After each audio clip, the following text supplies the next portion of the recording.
அஸ்ஸலாமு அலைக்கும் வரஹ்மத்துல்லாஹி வபரகாத்துஹு. பிறர் உரிமைகளுக்கு மதிப்பளித்தல். அபூ உமாமா அல் பாஹிலி ரலியல்லாஹு அன்ஹு அவர்கள் அறிவித்தார்கள், அல்லாஹ்வின் தூதர் ஸல்லல்லாஹு அலைஹி வஸல்லம் அவர்கள், யார் பொய் சத்தியம் செய்து ஒருவரின் உரிமையை அபகரித்து கொள்கிறாரோ அவருக்கு படைத்த இரட்சகனாகிய அல்லாஹ் நரகத்தை கட்டாயமாக்கிவிட்டான், சொர்க்கத்தை அவருக்கு தடை செய்து விட்டான் என்று கூறினார்கள்.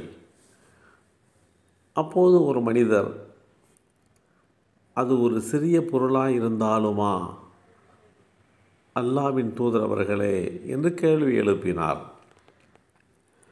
அதற்கு அல்லாஹ்வின் தூதர் ஸல்லல்லாஹு அலைஹி வஸல்லம் அவர்கள், மிஸ்வாக் மரத்தின் ஒரு குச்சியாக அது இருந்தாலும் சரியே என்று பதிலளித்தார்கள். இந்த செய்தி ஸஹீஹ் முஸ்லிமில் 218 என்ற எண்ணிலே பதிவு செய்யப்பட்டிருக்கிறது. இஸ்லாமிய மார்க்கம் பொய் சத்தியம் செய்து பிறருடைய உரிமைகளை அபகரிக்கக்கூடாது என்று மிக தெளிவாக எடுத்துச் சொல்லியிருக்கிறது. தனக்கே சொந்தமில்லாத ஒரு பொருளை அது தனக்கு உரியதுதான் என்று பிறர் நம்புகின்ற வகையிலே பொய் சத்தியத்தை செய்து அந்த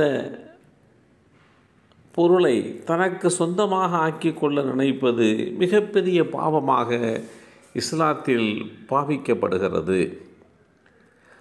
அப்படி ஒருவர் செய்வார் என்றால் அவர் சொர்க்கம் செல்ல முடியாது என்பதோடு மாத்திரமல்லாமல் அவர் நரகத்திற்கு உரியவர் என்பதையும் அல்லாஹுடைய தூதர் ஸல்லல்லாஹு அலைஹி வஸல்லம் அவர்கள் எடுத்துரைத்த போது, ஒரு அற்பமான ஒரு பொருளாக இருந்தால் அதற்குமா இந்த தண்டனை கிடைக்கும்?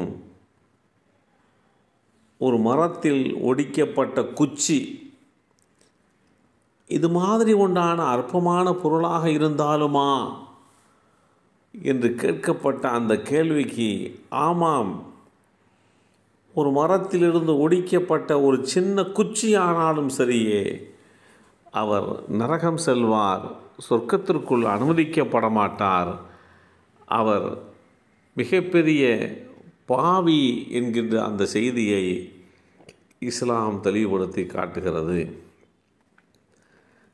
தம்மால் பிறர் எந்த வகையிலேயுமே பாதிக்கப்பட்டுவிடக்கூடாது என்று மிக கவனத்தோடு அல்லாஹுடைய தூதர் ஸல்லல்லாஹு அலைஹி வஸல்லம் அவர்களும் அவர்களால் கட்டமைக்கப்பட்ட அந்த சமுதாயத்தினர்களும் தங்களுடைய செயல்பாடுகளை அமைத்து கொள்ள வேண்டும் என்று இஸ்லாம் வழிவகை செய்திருக்கிறது. இப்படிப்பட்ட விஷயங்கள் மனித வாழ்க்கைக்கு எந்தளவிற்கு பயனுள்ளது என்பதையும், பிறர் உரிமை மீறப்படுகின்ற போது ஏற்படக்கூடிய பிரச்சனை, அதனுடைய பின் விளைவுகள் எந்த அளவிற்கு மோசமானது என்பதையும் அல்லாஹுடைய தூதர் ஸல்லல்லாஹு அலைஹி வஸல்லம் அவர்கள் தெளிவுபடுத்தியிருக்கிறார்கள்.